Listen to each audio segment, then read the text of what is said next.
এজন্য আমি বীর চট্টলা সহ গোটা বাংলাদেশের সকল মানুষকে, বিশেষ করে স্বৈরাচারের যারা পতন ঘটিয়েছে সেই অভ্যুত্থানকারী ছাত্র জনতাকে বলবো, ভাই, স্বামীর আদর্শে, বাপের আদর্শে আর চাচার আদর্শে যারা বাংলাদেশ সাজাতে চেয়েছে, সকলের শাসন আমরা দেখেছি, সবাই দেশটাকে চেটে পুটে খেয়েছে।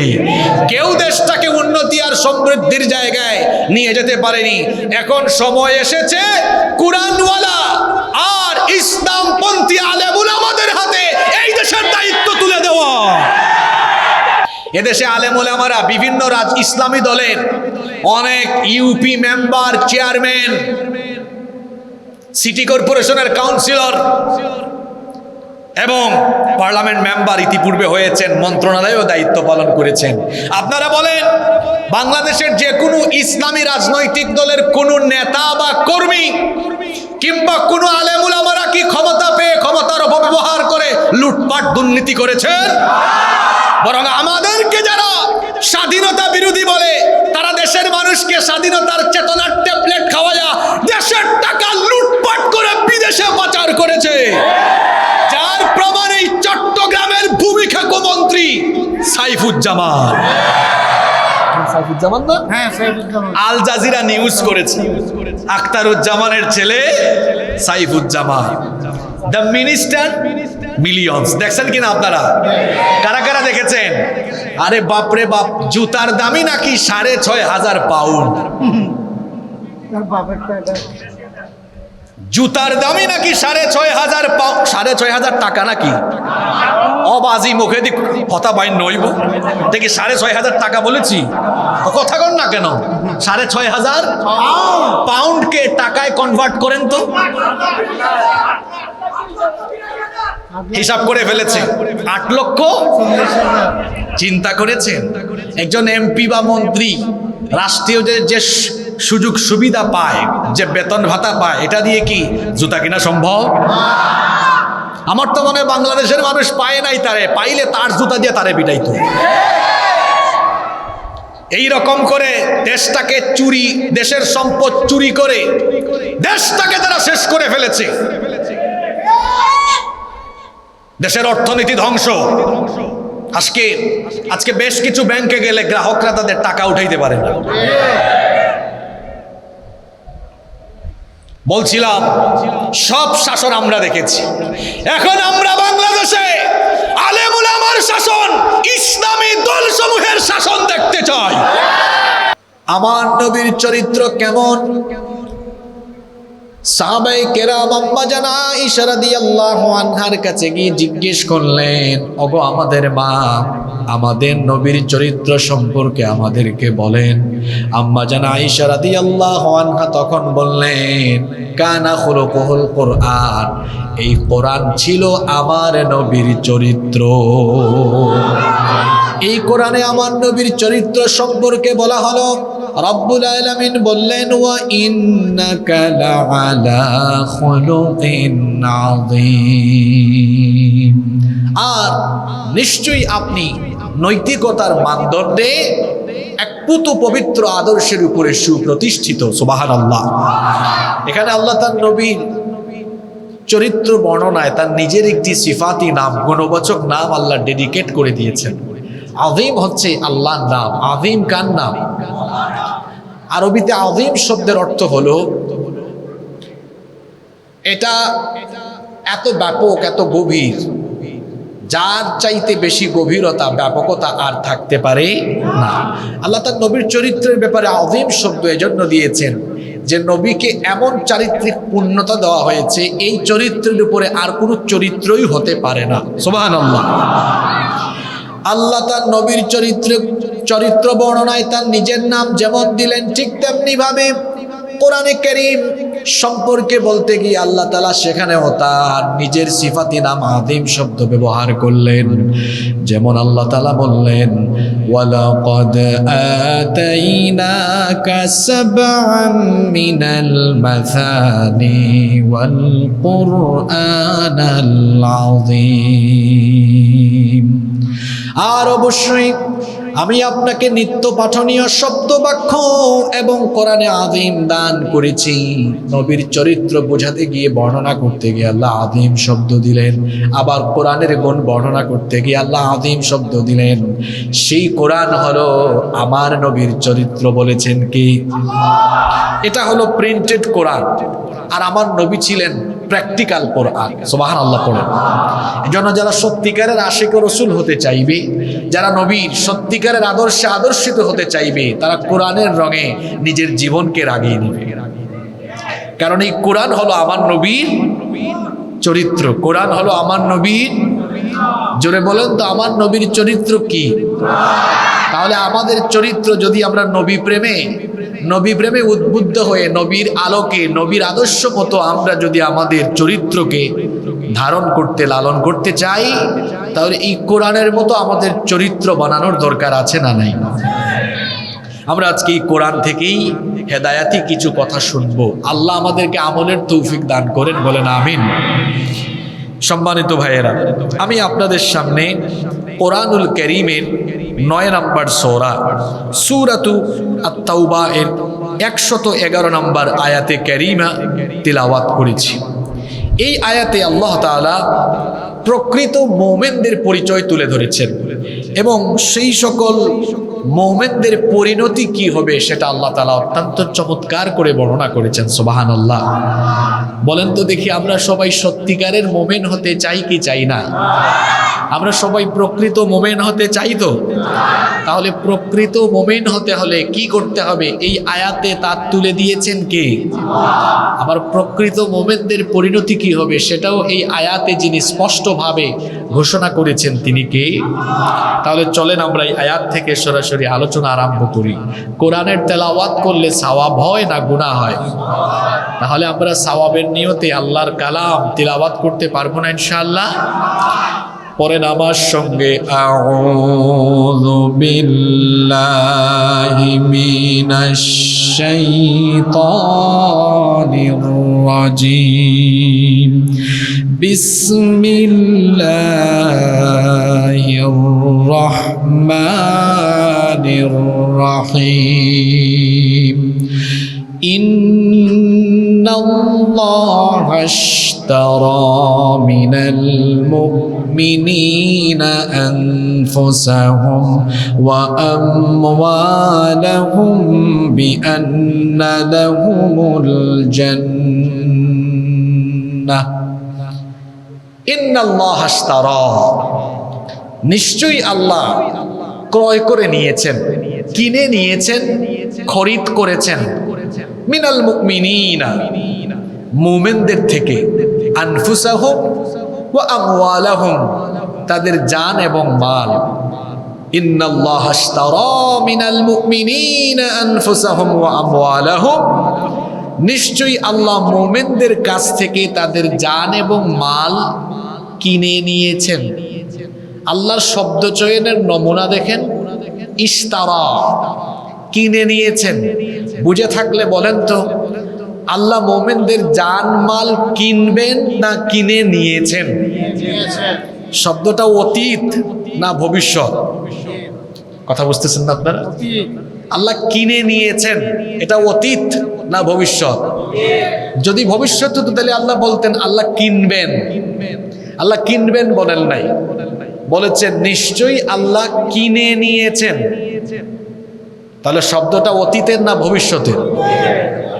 তাহলে বোঝা গেল যে ব্যক্তি মুমিন হবে সে ব্যক্তি তার জানমাল আল্লাহর কাছে বিক্রি করে দিতে হবে। তার মানে ঈমানদার হওয়ার শর্তই হলো নিজের জান এবং মালকে আল্লাহর কাছে সুপর্দ করে দেওয়া, বিক্রি করে দেওয়া। যে ব্যক্তি নিজের জান এবং মালকে আল্লাহর কাছে বিক্রি করতে পারেনি সেই ব্যক্তি এখনো মুমিনের কাতারে আসতে পারে। প্রকৃত অর্থে বলেন তো, আমাদের জান এবং মালের আসল মালিক কি? আপনার জানের মালিক কি আপনি? আপনার জানের মালিক আপনি না বলেই আপনার অজান্তেই পেটে ব্যথা হয়, মাথা ব্যথা হয়, রোগবালাই হয়, আপনার অজান্তেই ঘুম চলে আসে, কারণ এই শরীরের উপরে আপনার নিয়ন্ত্রণ নাই। আপনার শরীরের উপরে নিয়ন্ত্রণ কার? আবার আপনার যে মাল আছে, সম্পদ আছে, এগুলোর প্রকৃত মালিক আপনি নন। যদি সত্যিকারের মালিক আপনি হতেন তাহলে কেউ আপনাকে ফকির বানাতে পারত না। আপনি সম্পদের মালিক নন বলে আল্লাহ চাইলে সকালবেলার সম্পদশালীকে বিকেলবেলার নিঃস্ব অসহায় ফকির করে দিতে পারেন কি পারেন না? তাহলে জান এবং মালের আসল মালিক কে? আল্লাহ। তাহলে জান মালের আসল মালিক আল্লাহ। আবার আল্লাহ বলতেছেন আল্লাহ সেটা কিনে নিবেন। বিষয়টা কি? বিষয়টা হলো এই, আসলে জান এবং মাল আল্লাহ তাআলা দুনিয়ার ক্ষণস্থায়ী কিছু সময়ের জন্য আমাদের কাছে আল্লাহ এটা আমানত রেখেছেন, আর আমাদেরকে ফ্রিডম অফ চয়েস দিয়েছেন, অর্থাৎ আমাদের ইচ্ছার স্বাধীনতা দিয়েছেন। আমরা চাইলে এই জানমালকে আল্লাহর পথেও ব্যবহার করতে পারবো, আবার চাইলে জান এবং মালকে আল্লাহর নাফরমানের পথেও ব্যবহার করতে পারবো। এখানে ফ্রিডম অফ চয়েস দেওয়া হয়েছে, অর্থাৎ ইচ্ছার স্বাধীনতা আমাদেরকে দেওয়া হয়েছে। পৃথিবীতে মানুষ ছাড়া অন্য কোনো প্রাণীকে আল্লাহ ইচ্ছার স্বাধীনতা দেন নাই। সূর্য কি চাইলেই আগামীকাল উত্তর দিক থেকে উঠতে পারবে?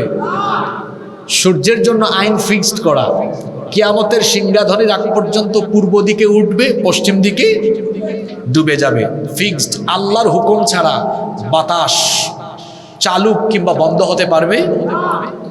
আল্লাহর হুকুমে সব চলে, আর সবাই আল্লাহর আইন মানতে বাধ্য। শুধুমাত্র মানুষকে আল্লাহ তার আইন মানতে বাধ্য করেননি। এখানে আল্লাহ মানুষকে স্বাধীনতা দিয়েছেন, চাইলে সে আল্লাহর পথে তার জীবনকে পরিচালিত করতে পারবে, আবার চাইলে সে আল্লাহর নাফরমানিতেও লিপ্ত হতে পারবে। ফ্রিডম অফ চয়েস দেওয়া হয়েছে। এখন ওই চয়েস পাওয়ার পরে, ইচ্ছার স্বাধীনতা পাওয়ার পরেও যারা মহান রবকে চিনে, মহান রবের আনুগত্য পোষণ করে নিজের জান এবং মালকে আল্লাহর কাছে যারা সুপর্দ করে দেয়, আল্লাহ বলেছেন এরাই হলো সত্যিকারের মোমেন। সুবহানাল্লাহ। এরকম মোমেন হতে চাই কি চাই না? যারা তাদের জান এবং মালকে আল্লাহর কাছে বিক্রি করে দেয়, আল্লাহর সন্তুষ্টির উদ্দেশ্যে যারা নিজেদেরকে আল্লাহর কাছে বিক্রি করে দেয়, তারা আল্লাহর প্রিয় বান্দা, এবং এরাই হলো সত্যিকারের মুমিন। আল্লাহ তাআলা সেই সকল বান্দাদের প্রতি হয়ে যান স্নেহপরায়ণ। এজন্য রব্বুল আলামিন কোরআনুল কারীমের 2 নম্বর সূরা সূরাতুল বাকারা এর 207 নম্বর আয়াতে রব্বুল আলামিন বলছেন, ওয়া মিনান নাসি মান ইয়াশরি নাফসাহু বিতিগা মারদাতিল্লাহ ওয়াল্লাহু রাউফুম বিল ইবাদ। আল্লাহ তাআলা বলছেন, আর মানুষের মধ্যে এমন কিছু লোক আছে যারা আল্লাহর সন্তুষ্টির জন্য নিজেকে আল্লাহর কাছে বিক্রি করে দেয়। আবার অন্যদিকে এমন কিছু মানুষ আছে যারা আল্লাহর উপরে প্রকৃতভাবে ঈমান আনেনি, বরং ঈমানের বিপরীতে তারা গুমরাহিকে খরিদ করে নিয়েছে, আখিরাতের পরিবর্তে দুনিয়াকে তারা কিনে নিয়েছে। এদের সম্পর্কে রব্বুল আলামিন কোরআনুল কারীমের 2 নম্বর সূরা সূরাতুল বাকারা এর 175 নম্বর আয়াতে বলেছেন, উলাইকাল্লাযীনা ইশতারাবু দালালাতা বিল হুদা ওয়াল আযাবা বিল মাগফিরা ফামা আসবারহুম আলান নার। আল্লাহ তাআলা বলছেন, যে সকল লোকেরা তাদের জানমাল আল্লাহর কাছে বিক্রি করেনি, সেই সকল লোকেরা হলো তারা যারা হেদায়েতের বিনিময়ে গুমরাহিকে ক্রয় করে নিয়েছে। সে সকল লোকেরা হলো তারা যারা ঈমান এনে আল্লাহর ক্ষমা লাভের বিপরীতে আল্লাহর আযাবকে তারা খরিদ করে নিয়েছেন। আল্লাহ বলেছেন সেই সকল লোকদেরকে জাহান্নামের আগুন থেকে কোনোভাবেই রেহাই দেওয়া হবে না। রব্বুল আলামিন কোরআনুল কারীমের 2 নম্বর সূরা সূরাতুল বাকারা এর 86 নম্বর আয়াতে আরো চমৎকার করে বলছেন, উলাইকাল্লাযীনা ইশতারাবুল হায়াতাদ দুনিয়া বিল আখিরাহ ফালা ইউখাফফাফু আনহুমুল আযাবু ওয়ালা হুম ইউনসারুন। যারা তাদের জান এবং মালকে আল্লাহর কাছে বিক্রি করে দিতে পারেনি, সেই সকল লোকেরা হলো তারা যারা আখিরাতের বিনিময়ে দুনিয়ার জীবনকে ক্রয় করে নিয়েছে। এরা আখিরাতের চাইতে দুনিয়ার জীবনকে বেশি প্রাধান্য দিয়েছে। এরা তাদের জান আর মাল দুনিয়ার মোহে, দুনিয়ার লোভে, দুনিয়াবি স্বার্থে এগুলো তারা জান এবং মালকে তারা পরিচালিত করছে। কিন্তু সত্যিকারের মুমিন যারা জান এবং মালকে আল্লাহর কাছে বিক্রি করে দেয় তারা, আর সত্যিকারের মুমিন হতে হলে জান এবং মালকে বিক্রি করে দিতে হবে যার কাছে, তিনি কি? এজন্য আল্লাহ সূরা তাওবার 111 নম্বর আয়াতের শুরুতেই বললেন, ইন্নাল্লাহা আশতারা মিনাল মুমিনিনা আনফুসাহুম ওয়া আমওয়ালাহুম বিআন্না লাহুমুল জান্নাহ। নিশ্চয়ই মুমিনদের কাছ থেকে আল্লাহ তাদের জান এবং মালকে খরিদ করে নিয়েছেন। আপনারা বলেন তো, চট্টগ্রামের মানুষ কারো কাছ থেকে কোনো জিনিস কিনলে বিনিময় দিতে হয় কি হয় না? আমি পিছন থেকে কোনো আওয়াজ পাচ্ছি না। কারো কাছ থেকে কোনো জিনিস ক্রয় করলে বিনিময় দিতে হয় কি হয় না? আমাদের বাংলাদেশে বিনিময় এর মাধ্যম হলো মুদ্রা, যেটাকে আমরা টাকা বলি। আপনি ফোন কোথাও থেকে কিনলে, ক্রয় করলে বিনিময় হিসাবে কি পেইড করবেন? টাকা, মানি পেইড করবেন। এখন বান্দা তার জান এবং মাল যে আল্লাহর কাছে দিয়ে দিচ্ছে, বিক্রি করে দিচ্ছে, আল্লাহ এটা ক্রয় করছেন, আল্লাহ কি বিনিময় দিবেন না? আচ্ছা বলেন তো, আমার আপনার বিনিময়ের মতো, দুনিয়ার বিনিময়ের মতো কি আল্লাহর বিনিময় হবে? আল্লাহর বিনিময় তার চাইতে আরো অধিক উত্তম হবে কি হবে না? আল্লাহ এবার বলছেন, শোনো, তোমাদের জান এবং মালকে কিনে নেওয়ার পরে বিনিময় হিসেবে তোমাদেরকে কি দিব? বিআন্না লাহুমুল জান্নাহ, ওই মুমিনদের জন্য আমি জান্নাত দান করে দিব। তাহলে বলেন, আল্লাহ মুমিনদের কিনে নিয়েছেন কয়টা জিনিস? আওয়াজ তো হয় না। কয়টা জিনিস? এক, বলেন। এক, জান। দুই, এই জান আর মাল হলো পণ্য। আল্লাহ তাআলা এই আয়াতে আল্লাহর উপরে বান্দার ঈমানকে এটা ব্যবসায়িক চুক্তির মতো করে একটা তুলনা করেছেন বা উপমা পেশ করেছেন। ব্যবসায় যেমন ক্রেতা বিক্রেতা আর পণ্য বিনিময় থাকে, এখানে আল্লাহ আর বান্দার ঈমানের সম্পর্কটাকে আল্লাহ তাআলা ব্যবসায়িক চুক্তির ওই সম্পর্কের সাথে তুলনা করলেন বা উপমা এভাবেই আল্লাহ পেশ করলেন, যেখানে বিক্রেতা বান্দা আর ক্রেতা হচ্ছেন স্বয়ং আল্লাহ। আরো আসতে বলেন সুবহানাল্লাহ। যেখানে বিক্রেতা হলো বান্দা আর ক্রেতা হলেন আল্লাহ। পণ্য হলো বান্দার জান আর মাল, বিনিময় হলো আল্লাহর জান্নাত। সুবহানাল্লাহ। এই যে বান্দা তার জানমাল আল্লাহর কাছে বিক্রি করে দিচ্ছে, এই যে আল্লাহর সাথে বান্দার ঈমানের সম্পর্ক এটা যেন একটা ব্যবসায়িক সম্পর্কের মতো। কোরআন বুঝার একটা মজা হলো, কোরআনের এক আয়াতের তাফসীর অন্য আয়াতে পাওয়া যায়। সুবহানাল্লাহ। বান্দার সাথে আল্লাহর এই যে কেনা বেচার এই সওদা, কেনা বেচার এই সম্পর্ককে আল্লাহ অন্য সূরার অন্য আয়াতে বলেছেন এটা আল্লাহর আর বান্দার বরকতময় ব্যবসা। কোরআনে কারীমের 61 নম্বর সূরা, সূরাতুস সাফের 10 নম্বর আয়াতে আল্লাহ তাআলা আল্লাহর সাথে বান্দার এই জান মাল কেনা বেচার সম্পর্ককে বরকতময় ব্যবসা বলে অভিহিত করলেন। আল্লাহ তাআলা বললেন, ইয়া আইয়ুহাল্লাযীনা আমানু হাল আদুল্লুকুম আলা তিজারাতিন তুনজিকুম মিন আযাবিন আলীম। আল্লাহ তাআলা বললেন, ইয়া আইয়ুহাল্লাযীনা আমানু, হে ঈমানদারেরা। আমরা ঈমানদার না বেঈমান? এটাও জোরে বলতে পারলেন না? আমরা ঈমানদার না বেঈমান? আল্লাহ আপনি সাক্ষী থাকেন, আমরা ঈমানের ঘোষণা দিয়েছি, আপনি আমাদের ঈমানকে কবুল করে নেন, বলেন আমিন।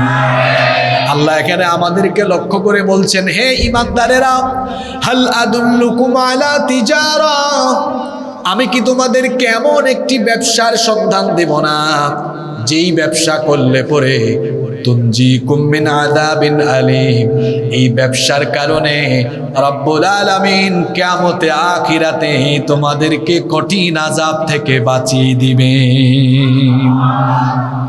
আমরা আল্লাহর কাছে জানতে চাইলাম, আল্লাহ সেই ব্যবসাটা কি চালের ব্যবসা না গমের ব্যবসা, পেঁয়াজের ব্যবসা না হার্ডওয়্যারের ব্যবসা? আল্লাহ এবার বলছেন, বান্দারে শোন, আমার সঙ্গে তোর ব্যবসাটা হবে কিসের? এবার ব্যবসায়িক সেই পদ্ধতির কথা শোনান। আল্লাহ তাআলা বলছেন ব্যবসাটা হলো এই রকম, তুমিনুনা বিল্লাহি ওয়া রাসূলিহি ওয়া তুজাহিদুনা ফি সাবিলিল্লাহি বিআমওয়ালিকুম ওয়া أنفسكم ذلكم خير لكم إن كنتم تعلمون। আল্লাহ তাআলা বলছেন সেই ব্যবসা হলো তোমরা আল্লাহ আর তার রাসূলের উপর ঈমান আনয়ন করবে, এরপরে তোমরা তোমাদের জান এবং মাল দিয়ে আল্লাহর পথে জিহাদ করবে। এই জান আর মাল যদি আল্লাহর রাহে দিতে পারো তাহলে এটা হবে তোমাদের উত্তম ব্যবসা। যালিকুম খায়রুল লাকুম ইন কুনতুম তা'লামুন, এটা হবে তোমাদের জন্য অতীব কল্যাণকর যদি তোমরা সেটা উপলব্ধি করতে পারো। আল্লাহ বলছেন, বান্দারে তুমি যদি তোমার জান আর মাল আমার প্রতি উৎসর্গ করে দিয়ে সত্যিকারের মুমিন হয়ে যদি এই বরকতময় ব্যবসাটি করতে পারো তাহলে আমি তোমাকে 3টি পুরস্কার দান করব। বলেন তো আল্লাহর সাথে এই বরকতময় ব্যবসার ফলাফল হিসাবে আল্লাহ আমাদেরকে পুরস্কার দিবেন মোট কয়টা? আস্তে বলবেন না, জোরে বলেন, পুরস্কার মোট কয়টা? এবার শুনেন আল্লাহ সেই পুরস্কারগুলোর কথা বলছেন। يغفر لكم ذنوبكم ويدخلكم جنات تجري من تحتها الأنهار ومساكن طيبة في جنات عدن ذلك الفوز العظيم وأخرى تحبونها نصر من الله وفتح قريب وبشر المؤمنين। আল্লাহ তাআলা বলছেন, বান্দারে আমার সাথে তুমি যদি এই বরকতময় ব্যবসা করতে পারো যে 3টি পুরস্কার আমি তোমাকে দিব সেটি হলো, 1 নাম্বার ইয়াগফির লাকুম যুনুবাকুম, তোমার জীবনের যত গুনাহ আছে সকল গুনাহ আমি মাফ করে দিব। 2 নাম্বার পুরস্কার হলো ওয়ায়ুদখিলকুম জান্নাতিন তাজরি মিন তাহতিহাল আনহার ওয়া মাসাকিন তাইয়্যিবাতান ফি জান্নাতি আদন যালিকাল ফাওজুল আযীম। 2 নম্বর পুরস্কার হলো ক্ষমা করার পরে আমি তোমাকে আমার এমন জান্নাতে প্রবেশ করাবো যেই জান্নাতের তলদেশ দিয়ে ঝরনা ধারা বহমান হয়েছে, চিরস্থায়ী আবাস হিসাবে যে জান্নাত অতি উত্তম, সেই জান্নাতের মেহমান আমি তোমাকে বানিয়ে দিব। 3 নাম্বার পুরস্কার হলো এই যে তুমি তোমার জান আর মাল আমার পথে দিয়ে আমার পথে লড়াই করবে। তোমার লড়াই করার উদ্দেশ্য আমার জমিনে যেন আমার দিন কায়েম হয়ে যায়, কোরআনের রাজ কায়েম হয়ে যায়। যে উদ্দেশ্যে তোমরা প্রাণান্তকর প্রচেষ্টা করো, জিহাদ করো, সেই উদ্দেশ্য আমি আল্লাহ হাসিল করে দিব। 3 নাম্বার পুরস্কার হলো তুহিব্বুনাহা নাসরুম মিনাল্লাহি ওয়া ফাতহুন করিব ওয়া উখরা তুহিব্বুনাহা, আর আরেকটি বিষয় যেটা তোমরা পছন্দ করো, নাসরুম মিনাল্লাহ, আল্লাহর তরফ থেকে তোমাদের জন্য সাহায্য মদদ, ওয়া ফাতহুন করিব, এবং অবশ্যম্ভাবী বিজয়। আমরা আল্লাহর জমিনে আল্লাহর দ্বীনের বিজয় চাই কি চাই না? আল্লাহর দ্বীন বিজয় চান কি চান না? আপনারা বাংলাদেশে কোরআনের বিজয় চান কি চান না? মাইকের আওয়াজ যত দূরে যাচ্ছে, মা বোনরা সহ সবাইকে বলবো, এদেশ স্বাধীন হওয়ার পরে 50 বছর চলে গেল, আপনারা এই দেশে বাবার শাসন দেখেছেন, স্বামীর শাসন দেখেছেন, চাচার শাসনও দেখেছেন। কথা বুঝতে পেরেছেন? কেউ বাবার আদর্শে রাজনীতি করে বাবার আদর্শে দেশ সাজাতে চেয়েছে, কেউ বা তার স্বামীর আদর্শে রাজনীতি করে স্বামীর আদর্শে দেশ সাজাতে শিখেছে। আর এক চাচা আছেন, মাঝে মাঝে পোল্টি নিতেন, চাচা চলে গেছেন, চাচার কথা আপনারা জানেন। কেউ বা আবার এখনো চাচার আদর্শে দেশ গড়ার স্বপ্ন দেখে। বাবার আদর্শে, স্বামীর আদর্শে, চাচার আদর্শে যারা দেশ সাজাতে চেয়েছে সবাই কিন্তু কম বেশি ক্ষমতা পেয়েছে। প্রত্যেকেই ক্ষমতা পেয়ে দেখা গিয়েছে দুর্নীতি, লুটপাট, চাঁদাবাজির মহোৎসব করেছে। এখন বাংলাদেশের মানুষ যে জিনিসটা দেখে নাই সেটা হলো কোরআনে শাসন কেমন হয়। এজন্য আমি বীর চট্টলা সহ গোটা বাংলাদেশের সকল মানুষকে, বিশেষ করে স্বৈরাচারের যারা পতন ঘটিয়েছে সেই অভ্যুত্থানকারী ছাত্র জনতাকে বলবো, ভাই, স্বামীর আদর্শে, বাপের আদর্শে আর চাচার আদর্শে যারা বাংলাদেশ সাজাতে চেয়েছে সকলের শাসন আমরা দেখেছি, সবাই দেশটাকে চেটে পুটে খেয়েছে। কেউ দেশটাকে উন্নতি আর সমৃদ্ধির জায়গায় নিয়ে যেতে পারেনি। এখন সময় এসেছে কুরআনওয়ালা আর ইসলামপন্থী আলেম উলামাদের হাতে এই দেশের দায়িত্ব তুলে দেওয়া।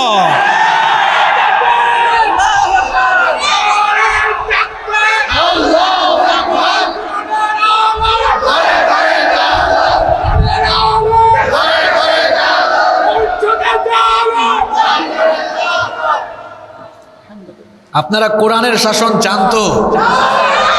আপনারা বাপের শাসন দেখছেন না? কথা বলতে ভয় পান নাকি? আমি এরকমই। আপনারা যারা আমাকে আগে থেকে চিনেন, আমি স্বৈরাচারের আমলেও এরকম সাফ সাফ স্পষ্ট কথা বলেছি। আমি স্বামীর শাসন দেখেন নাই, বাপের শাসন দেখেন নাই, চাচার শাসন দেখেন নাই। সবাই তো চুরি কম হোক বেশি হোক করেছে কিনা? এদেশে আলেম ওলামারা বিভিন্ন ইসলামী দলের অনেক ইউপি মেম্বার, চেয়ারম্যান, সিটি কর্পোরেশনের কাউন্সিলর এবং পার্লামেন্ট মেম্বার ইতিপূর্বে হয়েছেন, মন্ত্রণালয়েও দায়িত্ব পালন করেছেন। আপনারা বলেন, বাংলাদেশের যে কোনো ইসলামী রাজনৈতিক দলের কোনো নেতা বা কর্মী কিংবা কোনো আলেম ওলামারা কি ক্ষমতা পেয়ে ক্ষমতার অপব্যবহার করে লুটপাট দুর্নীতি করেছেন? বরং আমাদেরকে যারা স্বাধীনতা বিরোধী বলে তারা দেশের মানুষকে স্বাধীনতার চেতনার ট্যাবলেট খাওয়ায়া দেশের টাকা লুটপাট করে বিদেশে পাচার করেছে। যার প্রমাণ এই চট্টগ্রামের ভূমিখাকু মন্ত্রী সাইফুজ্জামান। সাইফুজ্জামান না? হ্যাঁ, সাইফুজ্জামান। আল জাজিরা নিউজ করেছে, আখতারুজ্জামানের ছেলে সাইফুজ্জামান, দ্য মিনিস্টার মিলিয়ন্স। দেখছেন কিনা আপনারা? কারা কারা দেখেছেন? আরে বাপরে বাপ, জুতার দামই নাকি 6,500 পাউন্ড। জুতার দামই নাকি 6,500 পাউন্ড, 6,500 টাকা নাকি? অবাজি মুখে দি কথা বাইন নইব দেখি 6,500 টাকা বলেছি, কথা কন না কেন? 6,500 পাউন্ডকে টাকায় কনভার্ট করেন তো। হিসাব করে ফেলেছে 8 লক্ষ। চিন্তা করেছেন একজন এমপি বা মন্ত্রী রাষ্ট্রীয় যে সুযোগ সুবিধা পায়, যে বেতন ভাতা পায়, এটা দিয়ে কি জুতা কিনা সম্ভব? আমার তো মনে হয় বাংলাদেশের মানুষ পায় নাই, তারে পাইলে তার জুতা দিয়ে তারে পিটাইতো। এই রকম করে দেশটাকে চুরি, দেশের সম্পদ চুরি করে দেশটাকে তারা শেষ করে ফেলেছে। দেশের অর্থনীতি ধ্বংস। আজকে বেশ কিছু ব্যাংকে গেলে গ্রাহকরা তাদের টাকা উঠাইতে পারে না।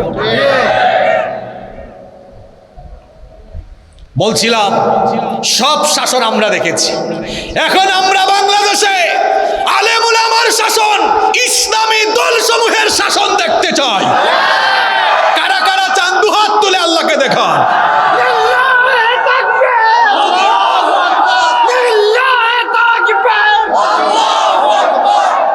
এখন এটা পেতে হলে আল্লাহ এই আয়াতে পেতে হলে কি করতে হবে বলেছেন এমন মুমিন হতে হবে জান আর মাল দিয়ে লড়াই করতে হবে আল্লাহর জমিনে আল্লাহর দ্বীন কায়েমের জন্য। পারবেন তো ইনশাআল্লাহ? জানমাল দিয়ে দিব কার পথে? জোরে বলেন, কার পথে?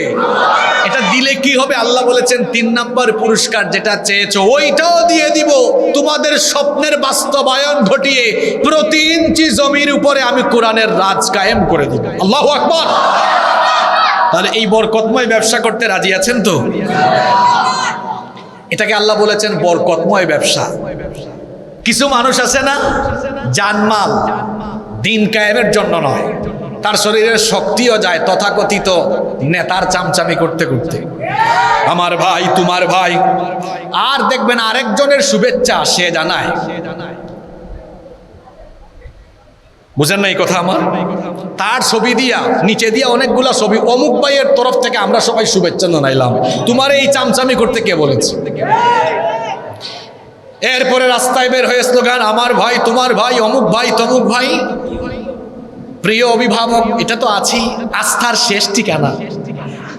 এই যে মিছিল মিটিং, এত ঘাম ঝরছে, মারও খাচ্ছে রাজপথে, এত রক্ত দেয়, এত শক্তি খরচ করে, বলেন সেটা কি কোরআনের জন্য, ইসলামের জন্য? জোরে বলেন। আল্লাহ বলছেন যারা তাদের জীবন, জান এবং মালকে কোরআনের পথে, ইসলামের পথে না দিয়ে অন্য পথে খরচ করছে, এরা মন্দা ব্যবসা করছে, এদের ব্যবসা মন্দা, এদের ব্যবসা। আর অন্যদিকে আমরা যারা জানমাল আল্লাহকে দিয়ে দিয়েছি, আল্লাহর পথে আছে, আল্লাহ বলেছেন তোমরা বরকতময় ব্যবসা করছো। সুবহানাল্লাহ। আচ্ছা, ওদের ব্যবসা যে মন্দা এই কথা কোরআনে নাই তো? জি আছে। কোথায় আছে শোনেন, কোরআনুল কারীমের 2 নম্বর সূরা সূরাতুল বাকারা এর 16 নম্বর আয়াতে আল্লাহ তাআলা বলছেন, উলাইকাল্লাযীনা ইশতারাবুদ-দালালাতা বিল হুদা ফামা রাবিহাত তিজারাতুহুম ওয়া মা কানু মুহতাদিন। আল্লাহ তাআলা বলছেন, আর যারা জানমাল আমার কাছে বিক্রি করে দিয়ে ঈমানদার হতে পারেনি, এরা হেদায়েতের পরিবর্তে দালালাত, ভ্রষ্টতা ক্রয় করে নিয়েছে। ফামা রাবিহাত তিজারাতুহুম, এদের এই ব্যবসা লাভজনক হয়। ওয়া মা কানু মুহতাদিন, এবং এরা হেদায়েত প্রাপ্ত হতে পারে। তাহলে যারা নিজের শরীরের শক্তি, নিজের জানমাল কোরআনের বিপরীতে খরচ করে, কান খাড়া করে এই আয়াত তারা শুনুক। আল্লাহ বলেছেন এরা এখনো হেদায়াতের ধারে কাছেও আসতে পারে। আমরা সবাই সত্যিকারের মুমিন হতে চাই কি চাই না? তাহলে জানমাল বিক্রি করতে হবে কার কাছে? এখন আসেন তো, বিক্রি করা বলতে আপনারা কি বুঝেন? মনে করেন এই ফোন, আপনারা শুনতেছেন তো, গভীর কথাবার্তা শুরু হয়েছে, কান লাগান। এই ফোন মনে করেন আমার ভাইয়ের ছিল, তিনি আমার কাছে বিক্রি করে দিলেন। এখন বিক্রি করার পরে এই ফোন কি তিনি আর তার মতো ব্যবহার করতে পারবেন, নাকি আমার মতো ব্যবহার হবে? আমার মতো ব্যবহার হবে। এখন আপনি আমি যদি আমার জান আর মাল আল্লাহর কাছে বিক্রি করে দিই, তাহলে এই জানমাল কি আমাদের নিজের ইচ্ছায় পরিচালিত হবে না আল্লাহর ইচ্ছায়? কথা বুঝতে হবে। আপনি জানমাল আল্লাহর কাছে বিক্রি করে দিলে তখন আপনাকে এই ফিলিংস ধারণ করতে হবে, আমার জান, আমার শক্তি সামর্থ্যের সবটুকু আল্লাহর জন্য, রসুলের জন্য। আমার মাল সম্পদ সব খরচ হবে শুধুমাত্র দ্বীন কায়েমের উদ্দেশ্যে। এই রকম করে যদি আমি আমার জান আর মালকে আল্লাহর কাছে বিক্রি করে দিতে পারি, তাহলে ফলাফল কি হবে? আল্লাহ বলেছেন, বিআন্না লাকুমুল জান্নাহ, তোমাদের জন্য রেখেছি জান্নাত। এবার জান্নাতের ধরনটা কেমন, জান্নাতটা কেমন, আর আমাদের মাল সম্পদ কেমন বুঝাই আমি আপনাদেরকে। বলেন তো, আমাদের জান আর মাল ক্ষণস্থায়ী না চিরস্থায়ী? বলেন, জান মাল ক্ষণস্থায়ী না চিরস্থায়ী? এবার বলেন তো দেখি, জান্নাত ক্ষণস্থায়ী না চিরস্থায়ী? যে ব্যক্তি জান্নাতে যাবে, খালিদিনা ফিহা আবাদা, চিরকাল সে সেখানে থাকবে, জান্নাত থেকে আর বের হবে না। তাহলে সম্পদ এবং মাল সম্পদ জান হলো ক্ষণস্থায়ী, কিন্তু বিপরীতে জান্নাত হলো। আমরা যদি আমাদের দুনিয়ার ক্ষণস্থায়ী জান আর মাল আল্লাহর কাছে বিক্রি করে দিতে পারি, রব্বুল আলামিন বলছেন বিনিময়ে বান্দা আমি তোমাকে আমার চিরস্থায়ী জান্নাতের মালিক বানিয়ে দিব। এখন চিরস্থায়ী সেই জান্নাতের মালিক হতে হলে জানমাল দিয়ে কি করতে হবে? আবার আল্লাহ পরের অংশে বলছেন ইউকাতিলুনা ফি সাবিলিল্লাহি ফায়াকতুলুনা ওয়া ইউকতালুন। সেই চিরস্থায়ী জান্নাতের মালিক হতে হলে ক্ষণস্থায়ী জান আর মাল দিয়ে ইউকাতিলুনা ফি সাবিলিল্লাহ, সেই সকল মুমিনেরা লড়াই করবে কার পথে? ইমানদার যারা আল্লাহর পথে লড়াই করে তারা। এজন্য আল্লাহ তাআলা কোরআনুল কারীমের 4 নম্বর সূরাতুন নিসা এর 76 নম্বর আয়াতে বলেছেন আল্লাযীনা আমানু ইউকাতিলুনা ফি সাবিলিল্লাহ। যারা ইমানদার তারা আল্লাহর পথে লড়াই করে। ইমানদার যারা আল্লাহর পথে লড়াই করে তারা, আর আল্লাহর পথে লড়াই করে যারা, আল্লাহর পছন্দের বান্দা হলো তারা। সুবহানাল্লাহ। এজন্য আল্লাহ তাআলা কোরআনে কারীমের 61 নম্বর সূরাতুস সাফের 4 নম্বর আয়াতে বলেছেন ইন্নাল্লাহা ইউহিব্বুল্লাযীনা ইউকাতিলুনা ফি সাবিলিহি সাফফান কাআন্নাহুম বুনয়ানুম মারসুস। নিশ্চয়ই যারা আল্লাহর পথে সীসা ঢালা প্রাচীরের মতো ঐক্যবদ্ধ হয়ে লড়াই করে, তাদেরকে যিনি পছন্দ করেন তিনি কে? তাহলে ইমানদার যারা আল্লাহর পথে লড়াই করে তারা, আল্লাহর পথে লড়াই করে যারা, আল্লাহর পছন্দের বান্দা হলো তারা। আমরা আল্লাহর পছন্দের বান্দা হতে চাই কি চাই না? তাহলে আমরা লড়াই করব নেতা নেত্রীর পথে না আল্লাহর দিন কায়েমের পথে? আল্লাহ বলছেন ইমানদারেরা আমার পথে লড়াই করে, আর আরেক শ্রেণীর মানুষ আছে যারা লড়াই করে তাগুতের পথে। ওয়াল্লাযীনা কাফারু ইউকাতিলুনা ফি সাবিলিত তাগুত। আর যারা নাফরমান, যারা আল্লাহর সাথে নাফরমানি করে কুফরি করে, তারা তাগুতের পথে লড়াই করে। বলেন তো ইমানহীন বেঈমান যারা, তারা লড়াই করে কার পথে? জোরে বলেন কার পথে? তাগুতের পথে। কার পথে? আমরা ইমানদাররা লড়াই করি কার পথে? আর যারা জানমাল আল্লাহর কাছে বিক্রি করে নাই তারা লড়াই করে কার পথে? এখন প্রশ্ন হলো তাগুত কারা? আল্লাহর জমিনে কোরআনের আইনের বিপরীতে অবস্থান নেয় যারা, তাগুত হলো তারা। যেমন ফেরাউন আল্লাহর আইনের বিপরীতে ছিল, এজন্য আল্লাহ মুসা নবীকে বলেছেন ইযহাব ইলা ফিরাউন ইন্নাহু তাগা। মুসা ফেরাউনের কাছে যান, কারণ সে তাগা, সীমা লঙ্ঘনকারী তাগুত, তার কাছে আপনি যান। তাহলে বোঝা গেল আল্লাহর আইনের বিপরীতে, আল্লাহর আইনের বিপরীতে যে কোনো আইনের বাস্তবায়ন, যে কোনো আইনের কায়েম ঘটাতে চায় যারা, তাগুত হলো এই রকম তাগুত অবশ্য আমার সমাজে এবং দেশে নাই। এখন শুনেন গো ভাই, এখন কিন্তু কথা গিয়ে আপনার দিলের মধ্যে হিট করবে, জবাব দেওয়া লাগবে না, শুধু নিজের বিবেককে এখন প্রশ্ন করবেন। আল্লাহ বলছেন তুমি যদি সত্যিকারের ইমানদার হতে চাও, তাহলে আমার এই জমিনে আমার আইনের বিপরীতে বাপ, চাচা, স্বামী আর পিতার আদর্শ যারা কায়েম করে, আগে তাদের সঙ্গে সম্পর্ক তালাক দিয়ে আসো, সম্পর্ক বাদ দিয়ে আসো। আল্লাহ তাআলা কি বলছেন এবার শুনেন। ঈমান এটা এত সহজ বিষয় না। আল্লাহ বলছেন আগে ওই তাগুতের সাথে সম্পর্ক তালাক দাও, এটা বয়কট করো, কাট আপ করো। আল্লাহ কি বলছেন শুনেন, ফামান ইয়াকফুর বিত الطاغوت ويؤمن بالله فقد استمسك بالعروة الوثقى لا انفصام لها والله سميع عليم আল্লাহ তাআলা বলছেন যে ব্যক্তি তাগুতের সাথে সম্পর্ক কাটাপ করে, তাগুতকে অস্বীকার করে, তাগুতের সাথে কুফরি করে এবং এরপরে আল্লাহর উপরে ঈমান আনে, সে এমন এক মজবুত রশি ধারণ করলো যা কখনো ছিন্ন হবার নয়।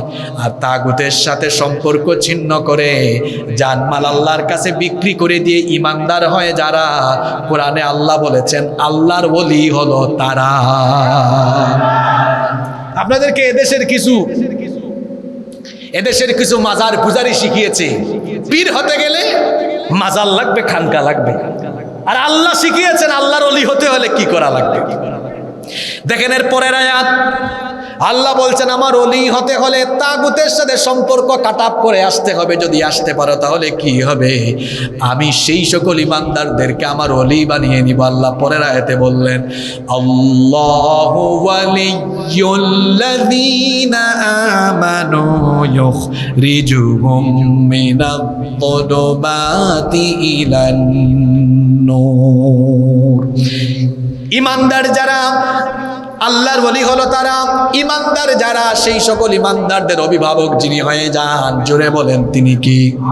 আর আল্লাহ যখন ইমানদারদের অভিভাবক হয়ে যান, আল্লাহ বলছেন ইখরিজুহুম মিনায-যুলুমাতি ইলান নূর, তাদেরকে গুমরাহির অন্ধকার থেকে হেদায়েতের আলোয় যিনি নিয়ে আসেন তিনি কি?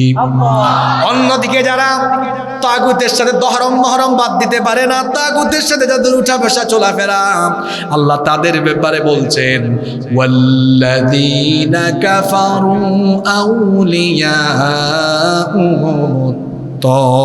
الطاغوت يخرجونهم من النور إلى الظلمات أولئك أصحاب النار هم فيها خالدون আল্লাহ তাআলা বলছেন আর যারা নাফরমান, যারা কাফির, এরা তাগুতের অভিভাবক, তাগুতের ওলি, এরা তাগুতের বন্ধু। ইমানদাররা কার ওলি? আরো আসতে বলেন কার ওলি? আর বেঈমানরা কার ওলি? তাগুতের ওলি বা শয়তানের ওলি। এখন বলেন তো আমরা কার ওলি হতে চাই? আল্লাহর ওলি যদি হতে চান তাহলে আল্লাহ বলেছেন ইউকাতিলুনা ফি সাবিলিল্লাহ, জানমাল দিয়ে আল্লাহর পথে লড়াই করো। জান আর মাল দিয়ে, জানটাও আল্লাহর পথে দাও, মালটাও আল্লাহর পথে। আমার দিকে তাকান, খুব ডেঞ্জারাস সেনসিটিভ একটি আয়াত এখন তেলাওয়াত করুন। যারা জান এবং মালকে তাগুতি পথে খরচ করছেন ভাইয়েরা, তাগুত মানে কি একটু আগেই বলেছি, একেবারে সংক্ষিপ্ত পরিচয় হলো কোরআনের বিপরীতে অন্য আইন বাস্তবায়ন করতে চায় যারা, তাগুত হলো। সেই আইনের বাস্তবায়নে গিয়ে অমুকের আদর্শে আদর্শিত, তমুকের আদর্শে আদর্শিত, অমুকের সৈনিক তমুকের সৈনিক হচ্ছেন, অমুকের সৈনিক তমুকের সৈনিক হয়ে স্লোগান দিচ্ছেন। আমার ভাইয়ের চরিত্র ফুলের মতো পবিত্র, যার জন্য স্লোগান দেয় সে নামাজ পড়ে না এক ওয়াক্ত, সে গাঁজা খায় 5 ওয়াক্ত, শয়তানের ভক্ত, জাহান্নামের তক্ত। এই যে অমুক তমুকের আদর্শের অনুসারী হলো, আহারে কিয়ামতের দিন দুইটা হাত কামড়াবে, কামড়ায় আফসোস করে কি বলবে, এই কথাগুলো আমার না, ওপেন কথাবার্তা, একটা কথাও গোপন নাই। যারা অমুক তমুকের আদর্শে আদর্শিত হয়ে অমুক নেতা তমুক নেতার চামচামি করে, আল্লাহর কোরআনের আয়াতগুলো শুনে। কোরআনে কারীমের 25 নম্বর সূরা ফুরকানের 27 নম্বর আয়াত আল্লাহ বলছেন ওয়ায়াউমা ইয়াউদ্দু-যযালিমু আলা ইয়াদাইহি ইয়াকুলু ইয়া লাইতানি ইত্তাখাযতু মা'আর রাসূলি সাবিলা। সেই দিন কিয়ামতের ময়দানে সে সকল লোকেরা দুই হাত কামড়ায় কামড়ায় আফসোস করে বলবে, ইয়া লাইতানি ইত্তাখাযতু মা'আর রাসূলি সাবিলা, আমরা যদি রাসূলের পথের অনুসারী হতাম, রাসূলের পথ যদি গ্রহণ করতাম। রাসূলের পথ হলো কোরআনের পথ। রাসূল তার নবুয়তের 23 বছরে বলেন তো নিজের মতবাদ, মানুষের মতবাদ প্রচেষ্টার কাজ করেছেন না কোরআন বিজয়ের কাজ করেছেন? সেই দিন আফসোস করে বলবে, আহারে অমুক নেতা আর তমুক নেতার অনুসারী হয়ে যদি আমি না হয়ে যদি আমি রাসূলের তরিকার অনুসারী হয়ে রাসূলের পথে থাকতাম। দুই হাত কামড়ায় কামড়ায়া ওই লোকটা আফসোস করে আরো কি বলবে শোনেন, ইয়া ওয়াইলাতা লাইতানি লাম আত্তাখিয ফুলানান খলিলা, আফসোস লাম আত্তাখিয ফুলানান খলিলা, অমুককে যদি আমার বন্ধু না বানাতাম, অমুককে যদি আমার বন্ধু না বানাতাম, অমুকের সাথে যদি না চলতাম, তাহলে তো আজ আমার এই কঠিন পরিণতি হতো না। অমুক তমুকের সাথে চলার কারণে আমার কি হলো, লাকাদ আদাল্লানি আনিল যিকরি বা'দা ইয জাআনি ওয়া কানা আশ-শাইতানু লিল ইনসানি খাযুলা। অমুক তমুকের সাথে চলার কারণে এরা আমাদেরকে কোরআনের উপদেশ থেকে ফিরায় রাখতো, উল্টা আমাদেরকে তার নেতা কি বলেছেন সেই উপদেশ শোনাতো। আপনারা আলেমদের কাছে গেলে দেখবেন আলেমরা কোনো ব্যক্তির পূজা করে না, দলের দালালি করে না, বরং আলেমদের কাছে গেলেই আল্লাহ আর রাসূলের উপদেশ আপনাদেরকে শোনায়। সেই আলেমদের কাছে যান, আপনারা আলেমদের কাছে যান, আলেমদের কাছে যান, যারা আল্লাহর জমিনে আল্লাহর বিধান বাস্তবায়ন করতে চায় তাদের কাছে যান। তারা আপনাদেরকে আল্লাহর কথা, রাসূলের কথা শোনাবে। এর বিপরীতে যার কাছেই যাবেন, হয় তার স্বামীর কথা, নয় তার বাপের কথা, নয় তার চাচার কথা শোনায়া আপনাদেরকে নষ্ট করার পরিকল্পনা করবে। আর কেমনে বুঝাইলে আপনি বুঝবেন গো? আর কেমনে বুঝাইতাম আপনারে? এরপরেও যদি আপনি না বুঝেন, তাইলে আমি মনে করব শয়তান হয়তো মাথায় পেশাব করে দিয়েছে। এই জন্য বুঝের কথাগুলো ভিতরে যায় না।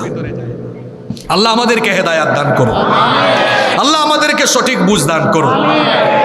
তাহলে আফসোস করার আগে সময় থাকতে ভালো হয়ে যাওয়া ভালো না খারাপ? সময় থাকতে ভালো হবো তো।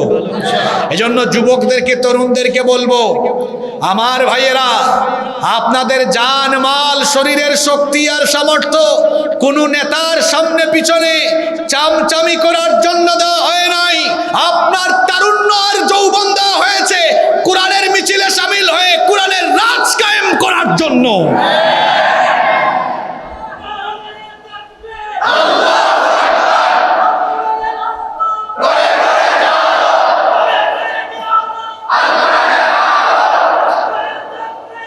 আজকের আলোচনার সাথে মিলাইয়া স্লোগান দেন না, এসো সবাই দলে দলে আল কোরআনের দেন, এইটা স্লোগান দেন। দেন না, দেন না, ঠিক আছে। এসো সবাই দলে দলে, এসো সবাই দলে দলে, স্বামী, বাপ আর চাচার ছায়া তোলে নয়, এসো কোরআনের ছায়া তোলে সমবেত হই, এসো আল্লাহ রাসূলের অনুগত হই, এসো কোরআনের ছায়া তোলে সমবেত হই, এসো আল্লাহ রাসূলের অনুগত হই। পারবো না ইনশাআল্লাহ? এই দেশে অভাব নাই। আমি আজকে রাজশাহী থেকে ফিরলাম। উত্তরবঙ্গ প্রতি বছর বহুবার যাওয়া হয়। এদেশে এত সম্পদ। আমার বাড়ি সিলেটে, কত নেয়ামত সেখানে, পাথরের খনি, কয়লার খনি আছে, চা আছে, গ্যাস। আর আপনি সারা দেশ ঘুরে দেখবেন, এই যে চট্টলায় আল্লাহ এত নেয়ামত দিয়েছেন, সাগরের মাছ আছে। ওইদিকে চলে যান দক্ষিণ চট্টগ্রামের দিকে, লবণ আছে, চিংড়ি আছে, মহেশখালীর পান আছে, আরও যে কত কিছু আছে। আপনি উত্তরবঙ্গ গেলে দেখবেন দু চোখ যেদিকে যায় শুধু সবুজ আর সবুজ, ফসলের সমারোহ। আর এদেশের জমিনে আল্লাহ এমন উর্বরতা শক্তি দিয়েছেন, মানুষ যা ফেলে তাই হয়ে যায়। সুবহানাল্লাহ। সম্পদের অভাব আছে? সম্পদের অভাব নাই, শুধু আছে ভালো মানুষের অভাব। ভালো মানুষের অভাব আছে বলে এদেশের জাতির ঘাড়ে ঋণের বোঝা তারা যত চাপিয়েছে, তার চেয়ে বেশি তারা চুরি করে বিদেশে নিয়ে গেছে।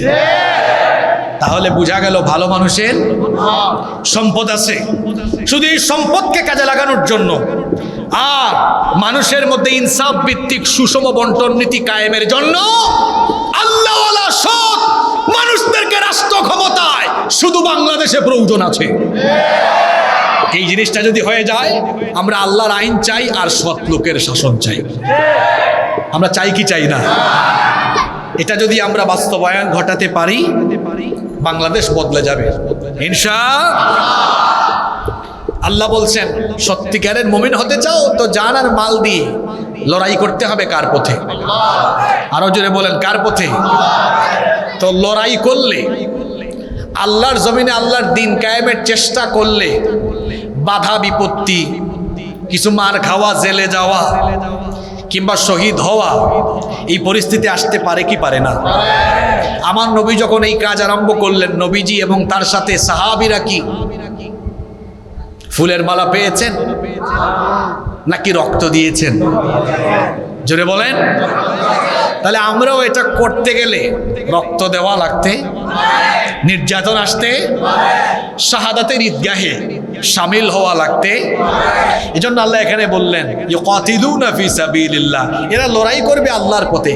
সিচুয়েশন এমন ভাবে ক্রিয়েট হবে যে এখানে রক্ত ঝরবে, হয়তো নির্যাতনের সম্মুখীন হবে, এই পথে সে জীবনও দেওয়া লাগতে পারে, মারবে এবং মরবে।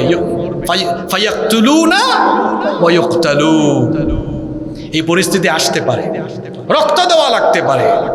আল্লাহ রসুল মদিনায় একটি ইসলামী সমাজ, ইসলামী রাষ্ট্র কায়েম করেছেন। এর আগে 13 বছর মক্কায় নবীজি এবং তার সাথের সাহাবীরা রক্ত দিয়েছেন। এই বাংলাদেশে ইসলামী ইমারত কায়েম করতে হলে, বাংলাদেশে কোরআনের বিজয় নিশ্চিত করতে হলে আমার মতো, আপনার মতো অসংখ্য ভাইদেরকে রক্ত দেওয়া লাগতে পারে, জীবন দেওয়া লাগতে পারে। যদি সেই সুযোগ আসে, যদি রক্ত জীবন দেওয়া লাগে, আমরা কি রক্ত এবং জীবন দেওয়ার জন্য প্রস্তুত থাকব? আল্লাহ সবার হাতগুলো কবুল করে। এখন আল্লাহর পথে যদি আপনি নিজের জীবনটা দিয়ে দেন, লাভ না লস? আসতে বললেন কেন? লাভ না লস? কিরকম লাভ হয় শোনেন। কোরআনে কারীমের 4 নম্বর সূরা সূরাতুন নিসায়ের 74 নম্বর আয়াতে আল্লাহ তাআলা বলছেন, ওয়া মান ইউকাতিল ফি সাবিলিল্লাহি ফায়ুকতাল আও ইয়াগলিব ফাসাউফা নুতিহি আজরান আযীমা। আল্লাহ তাআলা বলছেন, আর যে ব্যক্তি আল্লাহর পথে লড়াই করে, আল্লাহর পথে নিজের জীবন বিলিয়ে দেয়, কিংবা যে ব্যক্তি বিজয়ী হয়, উভয়কেই উত্তম পুরস্কার যিনি দান করবেন তিনি কি? শুনেন, এই যে আমাদের জীবন, আমার জীবন, আপনার জীবন, এটা থাকবে না, যে কোনো মুহূর্তে ফুটুস চলে যাব আমরা। কোনো রোগে, অসুখে, বিসুখে আক্রান্ত হয়ে মারা গেলে, কিংবা স্বাভাবিক মৃত্যু হলে, মারা যাওয়ার পরে হিসাব আছে, বিচার আছে। কিন্তু একটা মৌত হলো আল্লাহর কাছে সবচাইতে দামি মৌত, মর্যাদার মৌত, সেটা হলো শহীদি মৌত। যে ব্যক্তি আল্লাহর দ্বীনের জন্য জীবন দেয়, আল্লাহ ওই ব্যক্তির কাছ থেকে কোনো বিচার করেন না, হিসাব নেন না। বিনা বিচারে, বিনা হিসাবে আল্লাহ তাকে জান্নাত দিয়ে দেন। এখন বলেন তো, সেই সবচাইতে শ্রেষ্ঠ মৌত, শাহাদাতের মৌতের জন্য হৃদয়ে তামান্না থাকার দরকার আছে না নাই? যাকে তাকে আল্লাহ শহীদ হিসাবে গ্রহণ করবেন না। শহীদ হিসাবে আল্লাহর কাছে কবুল হতে হলে জান এবং মালকে আল্লাহর কাছে বিক্রি করে দিতে হবে। জান মাল আল্লাহর কাছে বিক্রি করে দিলে শাহাদাতের দরজা, শাহাদাতের রাস্তা যিনি আপনার জন্য তৈরি করে দিবেন তিনি কি? আর যে ব্যক্তি শহীদ হয় তার কত মর্যাদা শোনেন। তিরমিজি শরীফের বর্ণনায় হাদিস এসেছে, আল্লাহর রাসূল বলেছেন, লিশ-শাহীদি ইনদাল্লাহি সিত্তু খিসাল, আল্লাহর দরবারে শহীদের 6টি মর্যাদা রয়েছে। নাম্বার 1, 1 নাম্বার, ইউগফারু লাহু ফি আউয়ালি দাফাতিন, কোন ব্যক্তি যখন শহীদ হয় তার শরীর থেকে যখন প্রথম রক্তের ফোঁটা বের হয়, প্রথম রক্তের ফোঁটা বের হওয়ার সঙ্গে সঙ্গে আল্লাহ তার সারা জীবনের গুনাহগুলোকে মাফ করে দেয়। শহীদের রক্ত, শহীদের শরীর থেকে যখন প্রথম রক্তের ফুঁটাটা বের হয়, ওয়ায়ারা মাকআদুহু মিনাল জান্নাহ, সঙ্গে সঙ্গে ফেরেশতা তাকে জান্নাতে তার ঠিকানা দেখিয়ে দেয়। আর শহীদেরা মৃত্যুর সময় কোনো মৃত্যুর যন্ত্রণা অনুভব করে না। সকল ব্যক্তি মরার সময়, মৃত্যুর সময় মৃত্যুর যন্ত্রণা উপভোগ করবে। মৃত্যুর ভেতরে যন্ত্রণা আসে না নাই? অবশ্যই মৃত্যুর ভেতরে যন্ত্রণা রয়েছে, কিন্তু শহীদ তার জান যাওয়ার সময় জান্নাত দেখবে। এজন্য সে মৃত্যুর যন্ত্রণা কিরকম অনুভব করবে, নবীজি বলেছেন হাতের মধ্যে চিমটি কাটলে যেমন সামান্য ব্যথা অনুভব হয়, শহীদ মৃত্যুর সময় তার চাইতেও আরো কম ব্যথা অনুভব করে। উদাহরণ হিসাবে আমি যদি বলি, একটা দুগ্ধ শিশু দুধের জন্য যখন কান্না করে, মা এসে যখন সেই সন্তানকে কুলে নিয়ে দুধ পান করায়, বাচ্চা তখন কান্না বন্ধ করে, সে যেমন দুধ পান করতে করতে আরাম করে ঘুমিয়ে যায়। শহীদ যখন আল্লাহর পথে জীবন দেয়, তাকে মারাত্মকভাবে জখম করা হয়, এরপরেও সে মৃত্যুর কষ্ট অনুভব করে না। তার কারণ হলো সে তখন চোখের সামনে ফেরেশতার দেখানো জান্নাত যখন দেখে, জান্নাত দেখার কারণে মৃত্যুর যে যন্ত্রণা, সেই যন্ত্রণার অনুভূতি সে হারিয়ে ফেলে। সে তখন জান্নাত দেখতে দেখতে চিরতরে ঘুমিয়ে যায়। তাহলে শহীদের জন্য আল্লাহর কাছ থেকে পুরস্কার রয়েছে মোট কয়টা? আরো জোরে বলেন কয়টা? এক নম্বর, শহীদের প্রথম রক্তের ফুটা বের হওয়ার পরেই তাকে মাফ করে দিবেন কে? জান্নাতে তার ঠিকানা দেখিয়ে দেওয়া হবে। নাম্বার 2, 2 নম্বর হলো ওয়ায়ুজারু মিন আযাবিল কবর, শহীদকে কবরের শাস্তি থেকে বাঁচায়া দেওয়া হবে। 3 নম্বর হলো ওয়ায়ামানু মিনাল ফাজাইল আকবার, শহীদদেরকে কিয়ামতের দিন ভীতি থেকে, কিয়ামতের ভয়াবহ অবস্থা থেকে নিরাপত্তা দেওয়া হবে। 4 নম্বর হলো ওয়ায়ুদাউ আলা রাসিহি তাজুল ওয়াকারিল ইয়াকুতুহু মিনহা খায়রুম মিনাদ দুনিয়া ওয়া মা ফিহা। 4 নম্বর পুরস্কার হলো শহীদদেরকে আল্লাহ তাআলা কিয়ামতের দিন ইয়াকুত পাথরের তৈরি মুকুট তাদের মাথায় আল্লাহ পরিধান করাবে। এমন মুকুট আল্লাহর হাবিব বলেছেন খায়রুম মিনাদ দুনিয়া ওয়া মা ফিহা, যেই মুকুট দুনিয়া এবং দুনিয়ার মধ্যে যা আছে সবকিছুর থেকে উত্তম হবে। সুবহানাল্লাহ। শহীদের জন্য 5 নম্বর পুরস্কার হলো ওয়ায়ুযাওয়াজু ইসনাতাইনি ওয়া সাবঈনা যাওজাতাম মিনাল হুরিল আইন, ডাগর ডাগর চক্ষু বিশিষ্ট 72 জন হুরের সাথে শহীদের বিয়ে দেওয়া হবে। 6 এবং সর্বশেষ পুরস্কার হলো ওয়ায়ুশাফাউ ফি 70 মিন আকারিবিহি, তার আত্মীয় স্বজনের মধ্য থেকে 70 জনের জন্য সুপারিশ করার সুযোগ আল্লাহ শহীদকে দিয়ে দিবে। তাহলে বলেন তো শহীদ মৃত্যুর মর্যাদা কম না বেশি? এজন্য আল্লাহ রসুলের সাহাবীরা শহীদ হওয়ার জন্য উদ্গ্রীব ছিলেন, পাগলপারা ছিলেন। শহীদ হওয়ার জন্য তারা এত পাগলপারা ছিলেন, তাদের জীবনের আকাঙ্ক্ষাই ছিল শাহাদাতের মৃত্যু। তার হাত তুললেই বলতেন আল্লাহ শাহাদাতের মৃত্যু দিও, কারণ শহীদি মৃত্যুর মর্যাদা সবার থাকে কম না বেশি? এজন্য আমরা কয়েকজন সাহাবীর কাহিনী জানি, বাসর ঘরে নতুন বিবির সাথে বাসর না করে জিহাদের ময়দানে গিয়ে শহীদ হয়ে জীবন দিয়েছে। আল্লাহু আকবার। আপনি শহীদি মৃত্যুর ফিলিংস উপলব্ধি করেননি, উপলব্ধি করেছেন এটা হানজালা রাদিয়াল্লাহু, এটা উপলব্ধি করেছেন মুতার যুদ্ধের শহীদ আব্দুল্লাহ বিন রাওয়াহা। বাসর করেন নাই বউয়ের সাথে। আমরা তো বিয়ে করার পরে 2 সপ্তাহ অফিস থেকে ছুটি নেই, অফিসই করব না। এখানে কি বিকল্প ব্যবস্থা আছে নাকি? ও মাইক আছে না? আচ্ছা, চলবে নাকি বন্ধ করে দিবে? আমরাও শেষ দিকে আছি, শেষ ভালো, যা সব ভালো।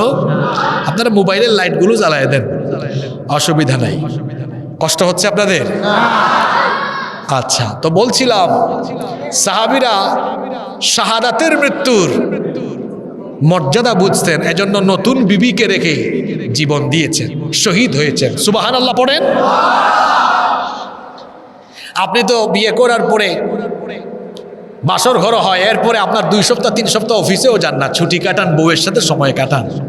আর সাহাবায়ে কেরাম শাহাদাতের তামান্না অন্তরে এমন ভাবে লালন করতেন, নতুন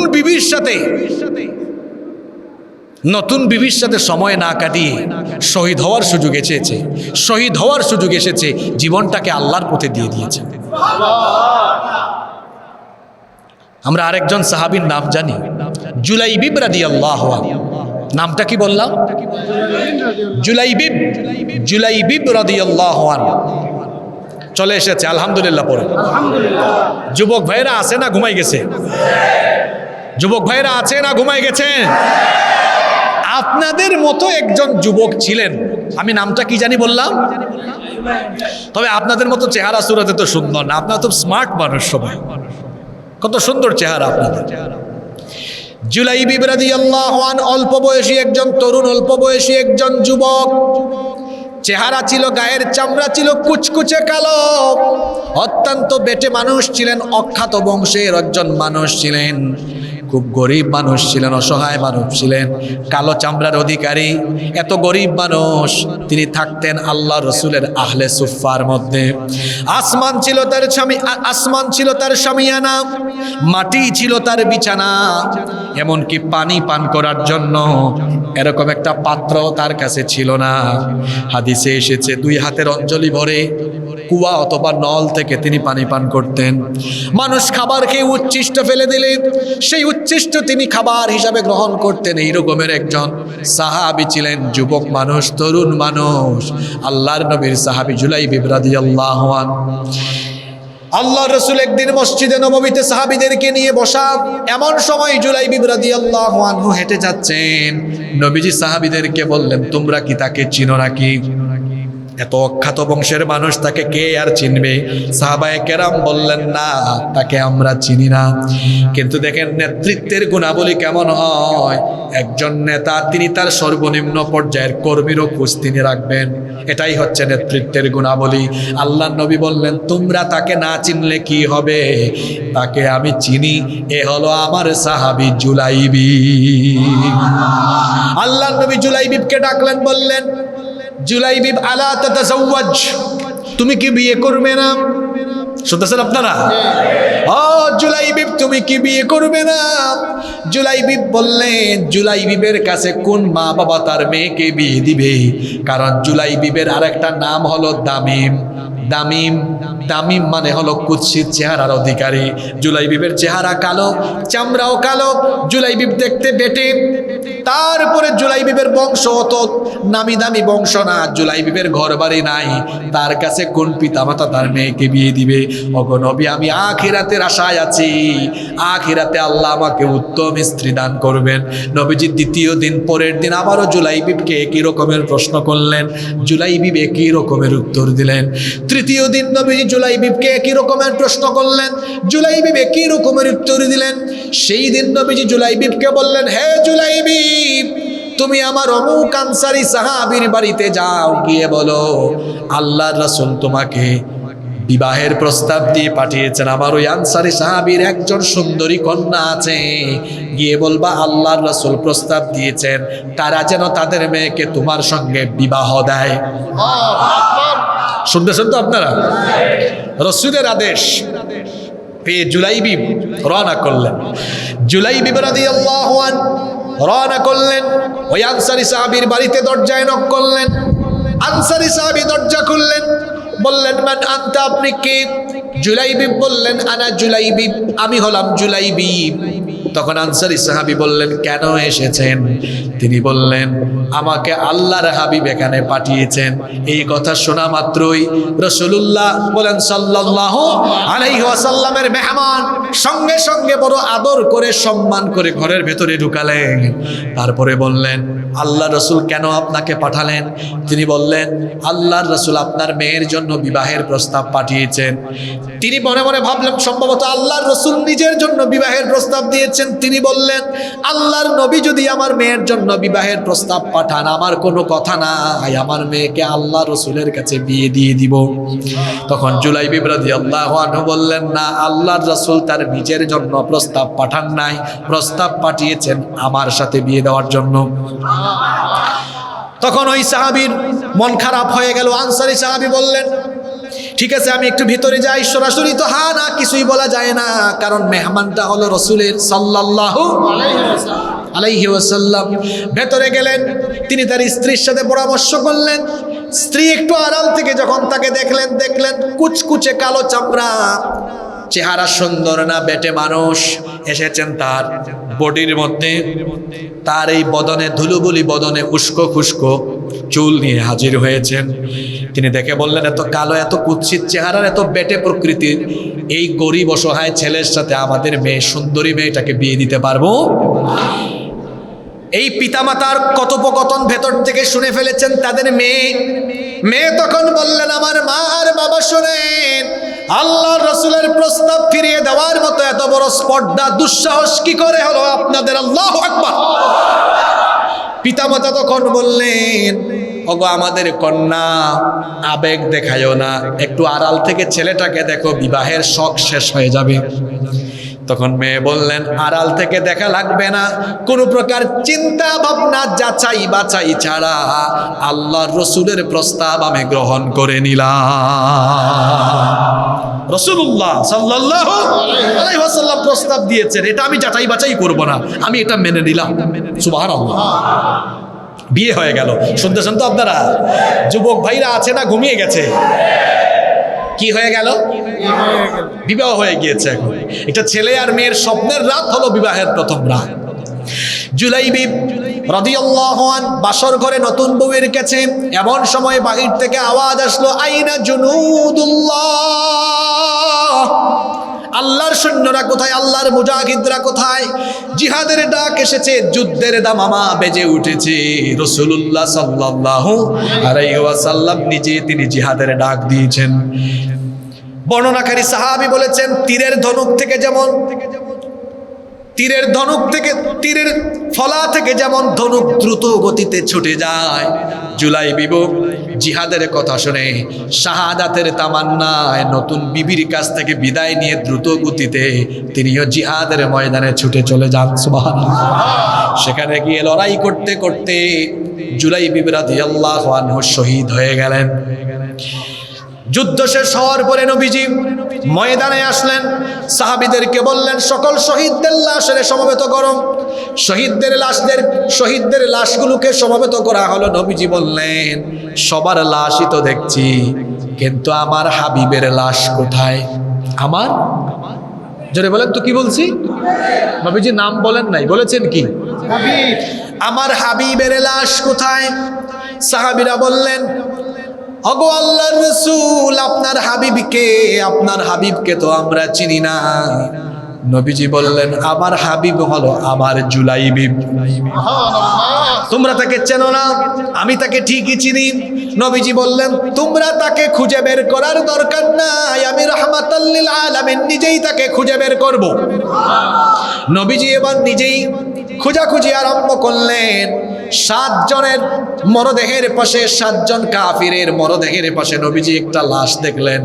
নবীজি সেখানে গেলেন, গিয়ে দেখলেন এত মারাত্মক জখম, গোটা শরীরটাকে জখম করে ফেলা হয়েছে। তার মুখমণ্ডল ধুলাবালি দ্বারা আবৃত। আল্লাহর নবী সেখানে গিয়ে মুখমণ্ডল থেকে ধুলাবালিগুলো সরালেন, দেখলেন এটাই হলো নবীজির জুলাইবিব। আল্লাহর নবী বসে গেলেন, বসে সাহাবীদেরকে ডাকলেন, সাহাবীরা দেখো দেখো, এটাই হলো আমার হাবিব। নবীজি বসে গেলেন, বসে গিয়ে নবীজি তার পবিত্র উরু মুবারকের উপরে জুলাইবিবের মাথাকে রাখলেন, তার কুলের মধ্যে রাখলেন। রাখার পরে বললেন, আহারে, সে মাত্র বিবাহ করেছে, কিন্তু আল্লাহর রাসূলের মহব্বতে আল্লাহর জমিনে আল্লাহর দ্বীন কায়েমের জন্য নতুন বউকে রেখে শাহাদাতের তামান্না দিলের মধ্যে লালন করে এখানে এসে জীবনটাকে উৎসর্গ করে দিয়েছে। নবীজি এবার সাহাবীদেরকে সামনে রেখে বললেন, সাহাবীরা শোনো, আমি তোমাদেরকে সাক্ষী রেখে আমার জুলাইবিবকে বলছি, আনা মিন্নি ওয়া আনতা মিন্নি। ও জুলাইবিব, আমি তোমার, তুমি আমার। কি ব্যাপার যুবক ভাইরা, আপনারা এই কথা এখন গার্লফ্রেন্ডকে বলেন, তুমি আমার, আমি তোমার। আর নবীজির ইশক জুলাইবিবের ভেতরে কেমন ছিল দেখেন।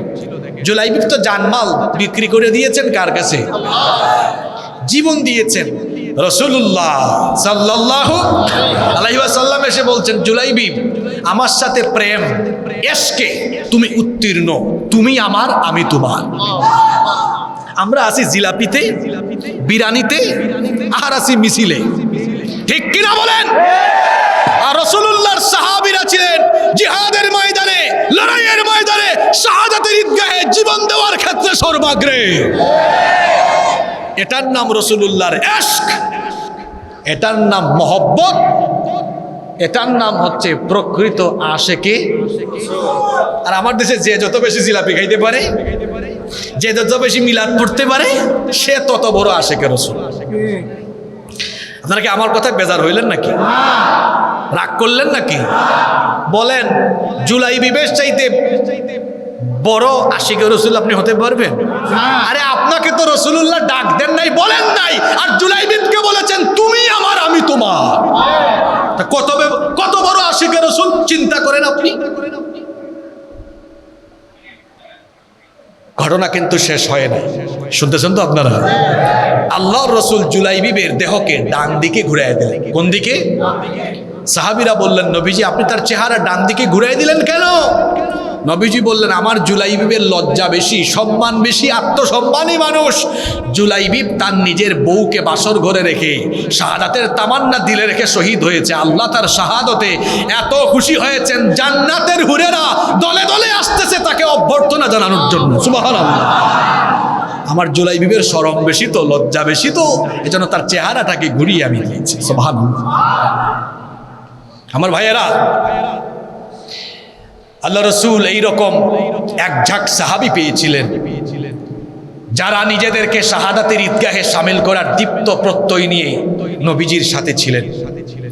এজন্যই ইসলাম আজ বিশ্বব্যাপী বিস্তৃত হয়েছে। আমরাও যদি আমাদের এই প্রিয় মাতৃভূমি বাংলাদেশে আল্লাহর কোরআনের বিজয় দেখতে চাই, জুলাইবিবের মতো তরুণ আর যুবকদেরকে অন্তরে শাহাদাতের তামান্না নিয়ে কোরআনের মিছিলে শামিল হয়ে যাওয়া লাগবে। তরুণ আর যুবকদের শাহাদাতের উপর দিয়ে, রক্ত আর জীবনের উপর দিয়ে বাংলাদেশের জমিনে ইসলাম কায়েম হবে ইনশাআল্লাহ।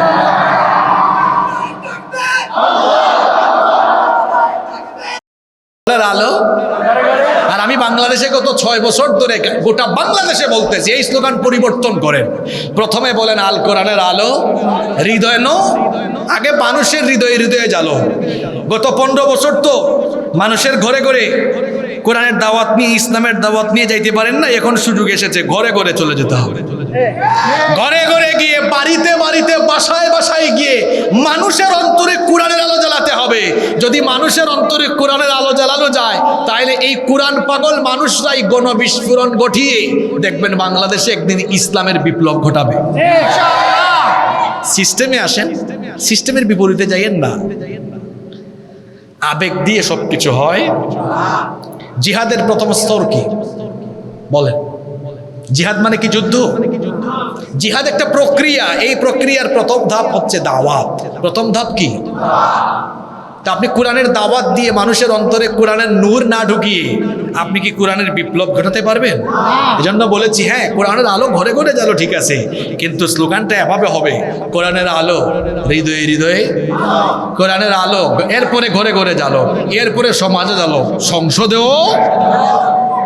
সব জায়গায় কোরআনের দরকার আছে না নাই?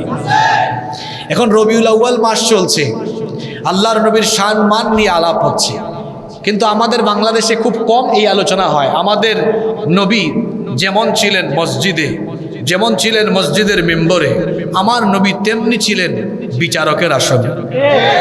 আমার নবী তেমন ছিলেন রাষ্ট্র পরিচালনায়, সমাজ পরিচালনায়। আজকে সেই কথাগুলো আমরা খুব একটা বলি না, আমরা খুব একটা বলি না। অথচ রাসূলুল্লাহ সাল্লাল্লাহু আলাইহি ওয়াসাল্লামের পুরো জীবনীটাই হচ্ছে আমাদের জন্য আদর্শ। এটাকে আমরা গ্রহণ করতে পারলেই এর মধ্যেই রয়েছে সফলতা, এর মধ্যেই রয়েছে মুক্তি ইনশাআল্লাহ। তাহলে শাহাদাতের মৌতের মর্যাদা কম না বেশি? এজন্য অন্তরে শাহাদাতের তামান্না রাখার দরকার আছে না নাই? অন্তরে যদি শাহাদাতের তামান্না রাখতে পারেন, আল্লাহর নবী বলেছেন, মান সাআলাল্লাহু শাহাদাতা বিসিদকিন বাল্লাগাহু আল্লাহু মানাজিলাশ শুহাদাই ওয়া ইম্মাতা আলা ফিরাশিহি। নবীজি বলেছেন, যার অন্তরে শাহাদাতের তামান্না আছে, সেই ব্যক্তি যদি শহীদ না হয়েও বিছানায় মারা যায়, শাহাদাতের তামান্না থাকার কারণে আল্লাহ তাআলা তাকে শহীদি মৃত্যুর মর্যাদা দান করে দিবে। এজন্য অন্তরে শাহাদাতের তামান্না রাখবেন তো। অন্তরে শাহাদাতের তামান্না কেবলমাত্র তাদেরই থাকবে যারা তাদের জান আর মাল আল্লাহর কাছে বিক্রি করে দিয়ে আল্লাহর পথে লড়াই করবে। তাদের জন্য জান্নাত রেখেছেন কে? এই ওয়াদাটা কার? আল্লাহ এবার বলছেন, ওয়াদান আলাইহি হাক্কান ফিত তাওরাতি ওয়াল ইনজিলি ওয়াল কুরআন। আল্লাহ যে এইসব মুমিনদেরকে জান্নাত দিবেন, এই ওয়াদা আল্লাহ তাওরাতে করেছেন, ইনজিলে করেছেন, এখন কোরআনেও করছেন। বলেন তো, আল্লাহর চাইতে ওয়াদা পূরণে আর কেউ উত্তম হতে পারে? ওয়ামান আওফা বিআহদিহি মিনাল্লাহ। আর নিজ ওয়াদা পূরণে আল্লাহর চাইতে কে আর উত্তম হতে পারে? ওয়ামান আসদাকু মিনাল্লাহি কিলা। আল্লাহর চাইতে উত্তম কথা আর কারো হতে পারে? আল্লাহ বলেছেন, আল্লাহ তার ওয়াদা পূরণ করবেন।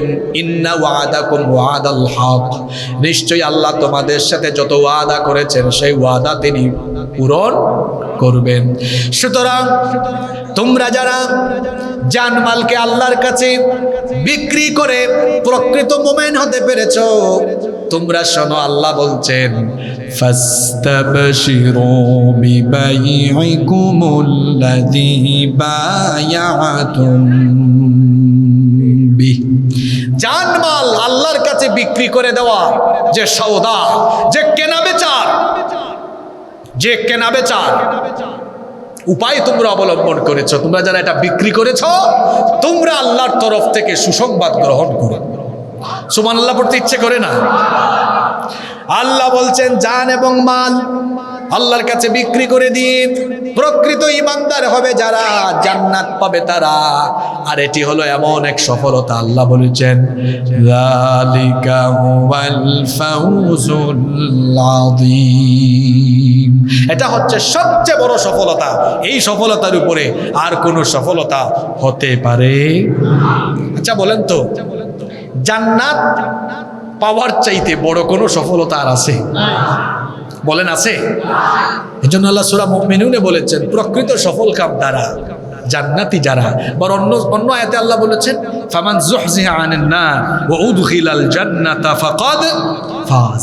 যাদেরকে জাহান্নামের আগুন থেকে বাঁচিয়ে জান্নাত দেওয়া হলো, তারাই সফল হলো। তাহলে এখানে আল্লাহ আমাদের সফলতা হিসাবে যে জিনিসের সুসংবাদ দিয়েছেন, সেই জিনিসটার নাম কি? আরো আসতে বলেন। জান্নাত চান না কে কে? হাত তোলে। মাশাআল্লাহ, মনোযোগ আছে। তাহলে সবাই জান্নাত আমরা চাই, সবাই আমরা জান্নাত। এই জান্নাত পেতে হলে প্রকৃত মুমিন হতে হবে। আর প্রকৃত মুমিন হতে হলে জানমালকে নিজের ইচ্ছায় পরিচালনা করা যাবে না। জানমাল বিক্রি করে দিতে হবে কার কাছে? বিক্রি মানে বুঝেন তো, বিক্রি করে দিলে আপনার নিজের মতো চালাইতে পারবেন না। সব চলবে কার মতো? আপনার পরিবার চলবে কার মতো? ব্যবসা চলবে কার মতো? মিছিল হবে কার মতো? মিটিং হবে কার মতো? আন্দোলন হবে কার চাওয়া মতো? যদি আজকের এই আয়াতগুলো বুঝতে পারেন, এই আয়াত একটা আয়াত যদি বুঝতে পারেন, এর ভেতরে জীবনের সফলতা আছে ইনশাআল্লাহ। আমরা যদি সত্যিকারের মুমিন হয়ে জানমাল আল্লাহর পথে বিক্রি করে আমরা আল্লাহর দ্বীন কায়েমের পথে অটল অবিচল থাকতে পারি, এই দেশে কোরআনের বিজয় আসবে। ওয়াদাটা কার? ওয়াদা কার? যার যতই জ্বালাপুরা থাকুক না কেন, ইউরিদুনা লিইউতফিউ নূরাল্লাহি বিআফওয়াহিহিম ওয়াল্লাহু মুতিম্মু নূরিহি ওয়ালাউ কারিহাল কাফিরুন। আল্লাহ বলেছেন, তারা তাদের মুখের ফুৎকার দিয়ে আমার দ্বীনের আলোকে নিভিয়ে দিতে চাইবে, লাভ নাই। ওয়াল্লাহু মুতিম্মু নূরিহি, আল্লাহ এটার পূর্ণতা দান করবেন। সুবহানাল্লাহ।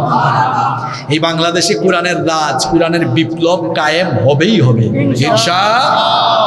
মাঝখান দিয়ে ঠেলাঠেলা গায়েন না, আলেম ওলামাদের মধ্যে ঐক্য হবে। আমি তো আগেই বলেছি, আপনারা বাবা চাচা আর স্বামীর আদর্শ দেখে ফেলছেন, এখন বাকি আছে কোরআনের আদর্শ দেখা। ঠিক না? আমি রাজশাহী, চাঁপাইনবাবগঞ্জ এইসব অঞ্চল সফর করে আসলাম। সেখানে মানুষ প্রশ্ন করলো, হুজুর আমরা ঠিক আছে চাইছি কোরআনের আদর্শেই পরিচালিত হোক, কিন্তু আপনারা তো এক না। আমাদের মধ্যে যে অনৈক্যের দেওয়াল আছে, ইনশাআল্লাহ খুব শীঘ্রই এই দেয়াল আমরা ভেঙে চুরমার করে দিয়ে কওমি আলিয়া, হেফাজত, জামাত, চরমোনাই, খেলাফত সবাই আমরা এক টেবিলে বসে যাব ইনশাআল্লাহ। উপরের মহল ঠিক আছে, নিচের মহলে ডিস্টার্ব আছে। এটা ফেসবুক খুললে বোঝা যায়, এ তো বড় মুজাহিদ ফেসবুক মুফতি।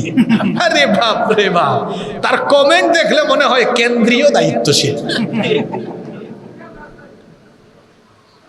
তৃণমূল পর্যায়ে দায়িত্বশীলদেরকে বলবো এদেরকে মনিটরিং এ নিয়ে আসার জন্য, কারণ এদের লাফালাফির কারণে বৃহত্তর ঐক্যের মধ্যে ফাটল ধরে। মাঠে ময়দানে এমন কোনো বক্তব্য রাখবেন না। দেখেন, আমি 1.5 ঘন্টা বক্তব্য রাখলাম, আমাদের ভাই যারা আলেম ওলামা আছেন তাদের বিরুদ্ধে চুলকানিমূলক কোনো কথা আছে? দরকার নাই। তারা আমার ভাই, তার সাথে আমার 2-3টা বিষয়ে মতের অমিল, 2টা অমিল, 98টা তো মিল আছে। কোনো অসুবিধা আছে? কোনো অসুবিধা নাই। সুতরাং কেউ কোনো পর্যায়ে এমন কোনো কাজ করবেন না যাতে করে ইসলামপন্থীদের মধ্যে, আলেম ওলামাদের মধ্যে ঐক্য বিনষ্ট হয়। এত বড় নেয়ামত আমরা পেয়েছি, এই নেয়ামত যদি হারায় ফেলেন তাহলে আবার আরেক অন্ধকার আসবে, যে অন্ধকারের পরে আলো দেখতে যে কত যুগ লাগবে এটা আমরা জানি। নেয়ামত পেয়ে নেয়ামতকে কাজে লাগাতে হয়।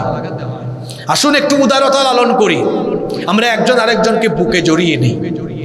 যারাই কোরআন সুন্নাহর আদর্শ লালন করে, ঠুনকো সামান্য মতপার্থক্যের কারণে তাদেরকে আমরা দূরে ঠেলে না দিয়ে তাদেরকে আমরা বুকে আলিঙ্গন করে নিই। আমরা যদি সবাই একত্রিত হয়ে যেতে পারি, আমি তো গত কয়েক মাস ধরে বলছি যে বাংলাদেশের মানুষ এখন অপেক্ষায় আছে এই ঘোষণার, ইসলামপন্থী যত দল আছেন, যত আলেম ওলামা আছেন, ঐক্যবদ্ধ একটা ঘোষণা তারা দিবেন, আমরা এক হয়ে গেছি। এই ঘোষণাটা শোনার জন্য বাংলাদেশের মুসলমানরা অধীর আগ্রহে অপেক্ষা করছে। আমরা ঊর্ধ্বতন মহলের সকলকে অনুরোধ করব, মানুষের এই সেন্টিমেন্ট বোঝার চেষ্টা করুন, আর বৃহত্তর ঐক্য স্থাপন করে আপনারা যদি জনগণের সামনে আসতে পারেন, এদেশের মানুষ শুধু মুসলমান নয়, বিধর্মীরাও এখন জানে ইসলামপন্থীদের কাছে তারা নিরাপদ। যদি ঐক্যবদ্ধ হতে পারে, এই দেশের শাসন ক্ষমতা, গুরু দায়িত্ব বাংলাদেশের সকল ধর্ম বর্ণের মানুষ, আলেম উলামা এবং ইসলামপন্থীদের হাতেই তুলে দিবে ইনশাআল্লাহ। এজন্য আমাদের সকলকে ঐক্যবদ্ধ থাকতে হবে। আমরা সবাই থাকতে পারবো তো ইনশাআল্লাহ? আর নিজেদেরকে বিক্রি করে দিব কার কাছে? বিক্রি করলেন তো? তাহলে এখন থেকে চলবো আমরা আল্লাহর নির্দেশ মতো, বিধান মতো। আল্লাহ আমাদেরকে তার নির্দেশ মোতাবেক, তার বিধি মোতাবেক কোরআনের রঙে রঙিন হয়ে, কোরআনের আলোয় আলোকিত জীবন গঠন করার তৌফিক দান করেন। আমরা সবাই বলি আমিন।